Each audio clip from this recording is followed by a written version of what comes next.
Minha diretoria nessa semana tremeu tudo aqui, as decisões da Libertadores da América. Nós temos as quartas de final com vários cenários e eu diria para vocês que nenhum deles está com um grande favoritismo pela frente. E vou explicar jogo a jogo por quê, especialmente no caso do São Paulo e Botafogo e no Fluminense e Galo, que evidentemente, são dois jogos entre brasileiros, né, naturalmente. Vou começar pelo Flamengo, que é um time que joga contra o Gringo. O Flamengo perdeu pro Peñarol aqui.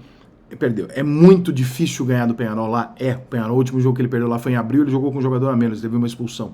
Antes disso, acho que levou dois ou três meses antes. Ou seja, o Peñarol em casa é um time que dificilmente perde. Em Libertadores, pior ainda. O Peñarol sabe jogar isso como poucos. É um pentacampeão da Libertadores, tricampeão mundial. Rica! Eu queria ter um Enzozinho aqui do meu lado, juro. Eu preciso criar um personagem, gente. Alguém de inteligência artificial me ensina. Eu queria criar um Enzo que entra na tela aqui e fala, mas tio Rica, o Peñarol não ganha nada, não sei quanto. Dá na cara dessa criança, a criança cai no chão e eu sigo o vídeo. Cara, tem algumas coisas do futebol que você nunca vai conseguir explicar, porque a graça do futebol é isso, cara, é a gente não conseguir controlar, não é uma coisa simples como uma planilha. O Peñarol é o Peñarol, cara. Como o Flamengo, por diversos e diversos anos de crise, salários atrasados, times medíocres, ele ainda assim era o Flamengo. Então, é óbvio que o Peñarol conseguiu uma dose de favoritismo para jogar esse jogo em casa. Porém, nós estamos falando de um time que gastou 200 e poucos milhões de euros nos últimos 3 anos, contra o time que gastou 3,5 milhões de euros. A discrepância não é de 40 para 300, de 200 para 40. A discrepância é de 200 para 3. É muita coisa. Então, assim, o time do Flamengo é muito melhor que o Peñarol. O Flamengo pode se ajeitar e passar a jogar futebol em 2 semanas, o que não vem jogando até hoje? É muito difícil. Mas é um jogo que você vai ter 2 chances de gol, o Peñarol talvez tenha as 2 chances de gol, você tem mais chances de fazer o gol tecnicamente do que o Peñarol, né? Então, sim, o Flamengo pode levar o jogo para os pênaltis e se classificar. 2-0, eu acho um pouco mais difícil, mas o Flamengo ganhar um jogo do Peñarol lá e levar para os outros. Se o Peñarol pode ganhar aqui, por que o Flamengo não pode ganhar lá? Eu não vejo o Flamengo como um time eliminado, como muita gente está falando, acabou o Flamengo, eu não vejo dessa forma. Eu acho que o Flamengo pode sim ganhar o jogo do Peñarol e vou além. Se retoma lá contra o Peñarol, num jogo épico, memorável, aeroporto aqui na hora que voltar, caralho, você sona heróis, guerreiro, conecta de novo torcida e time, fodeu, tá? Criou um monstrinho igual criou o Internacional no passado, tava fudido até o jogo contra o River. No jogo contra o River Plate, criou um monstrinho, torcida, time, o caralho, vamos, porra, foi do caralho, bum, chegou na semifinal, quase se classificou. Então, não vejo o Flamengo como eliminado, o Peñarol é um pouquinho favorito sim, porque é o Peñarol. Se fosse um time menor, que não tem essa tradição, essa coisa de Libertadores, eu acho que o Flamengo era até favorito mesmo assim. Mas, por ser o Peñarol, eu acho que o Peñarol tem um leve favoritismo, mas eu não acho que o Flamengo está eliminado. Eu não vi o Colo-Colo jogar ainda com atenção nessa Libertadores. Eu vi o River Plate jogar umas 2, 3 vezes. O River não é um timaço, só que o River é evidentemente o time, a menina dos olhos da Conmebol para ganhar a Libertadores.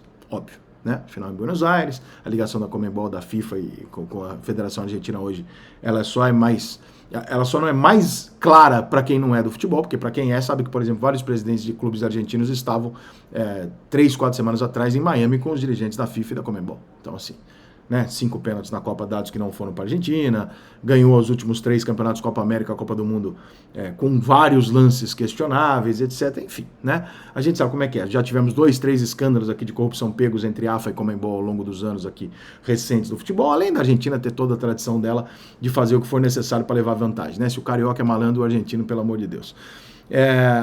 O River Plate tende a ser o time mais difícil a ser batido pelas circunstâncias, né? Quem sabe o Colo-Colo não faça o crime, e se fizer o crime fica mais fácil, porque aí a Conmebol não vai ter muito o que proteger, né? Ela não vai ter o queridinho dela. Afinal vai ser na Argentina sem o argentino. Então, se o Colo-Colo conseguir fazer o crime, mas foi 1-1 no Chile. Então é um pouco mais difícil a gente imaginar que isso no Monumental de Nunes não vai ser revertido. Galo e Fluminense são 2 times que hoje têm 2 grandes times que jogam muito, muito, muito abaixo do que eles podem. Muito. O Atlético não está ameaçado de rebaixamento. O Fluminense está. O Fluminense é mais inseguro do que o Atlético. O que dá também ao Fluminense num jogo como esse, a condição de franco atirador, entre aspas. Embora ele seja o campeão da América, neste momento que o Fluminense está na zona de rebaixamento do Campeonato Brasileiro, ninguém acha que está olhando e falando assim, pô, cara, o Fluminense vai chegar e vai ganhar a Libertadores. Pode acontecer, claro que pode, ele já está nas quartas, ele já está ganhando as quartas de final. Se ele empata lá, vai para a semifinal, irmão, são 2 jogos, você está na final, pode ganhar o campeonato.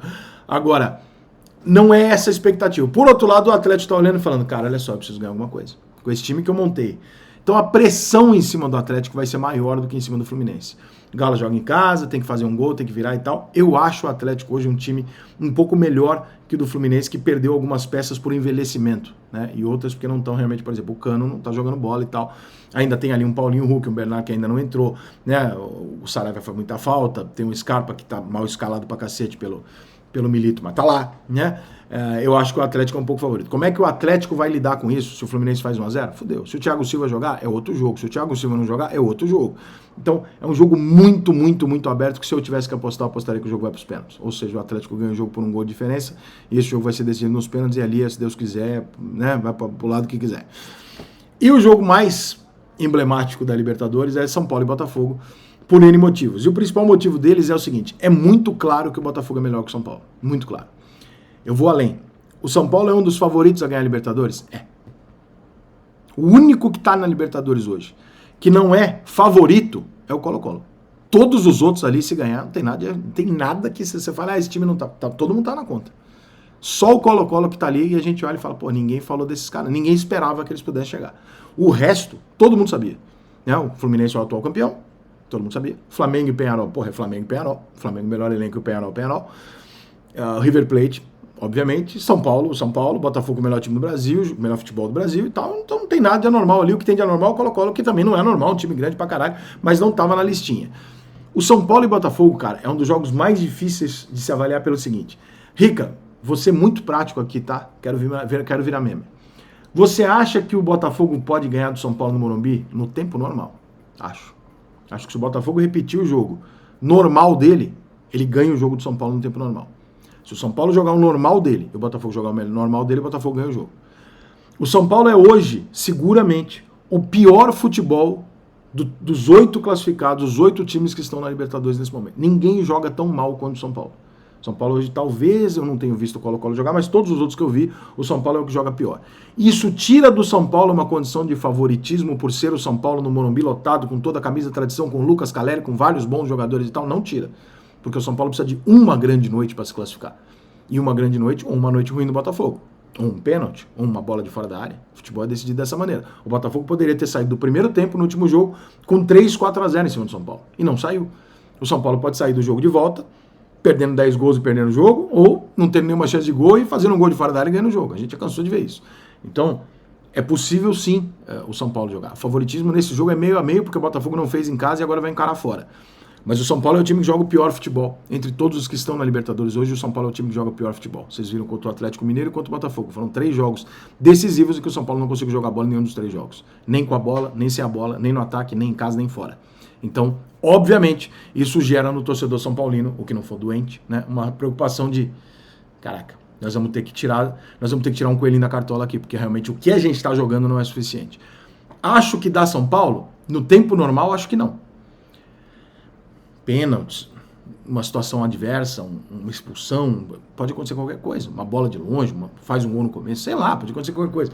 Mas pela bola jogada, não tem muito porquê tirar do Botafogo, só porque o jogo não é na casa do Botafogo, o favoritismo de hoje ser o time que joga o melhor futebol, talvez na América do Sul, porque eu acho que o Botafogo joga mais do que o River Plate, então acho que o Botafogo hoje é o time que melhor joga bola na América do Sul. Jogar bola não é o 100% de uma classificação, tá? Ele é 80%, ele não é 100%. Então, temos ali uma questão. Dali pra frente, irmão, vai depender dos classificados pra gente analisar qualquer coisa da semifinal. Mas não tem nenhum confronto definido. Nenhum confronto. Pra mim, o maior favorito desses confrontos é o River Plate, que é o que empatou fora de casa contra o Colo-Colo, vai decidir a Libertadores em casa, o jogo de volta já é em casa, enfim. O River Plate, pra mim, é o único que você fala, pô, esse time é favorito pra classificar para a próxima fase, é o que a gente mais, inclusive como brasileiro, gostaria de torcer para ele não passar, para não ter esse problema com arbitragem e tal. O grande favorito nas quartas de final é o River Plate. O Fluminense pode passar, o Galo pode passar, São Paulo, Botafogo, Flamengo e Peñarol. Tudo completamente aberto, e essa é a análise que eu faço das oitavas de final. Rica Perrone, você vai encerrar o vídeo com um covardão, sem dizer aqui quem para você vai fazer as semifinais. Deveria, para não virar meme. Mas como eu gosto, como eu não me importo, vamos lá. Eu acho que as semifinais da Libertadores serão Botafogo e Peñarol, River Plate e Atlético Mineiro. E eu quero muito errar, porque eu sou São Paulino.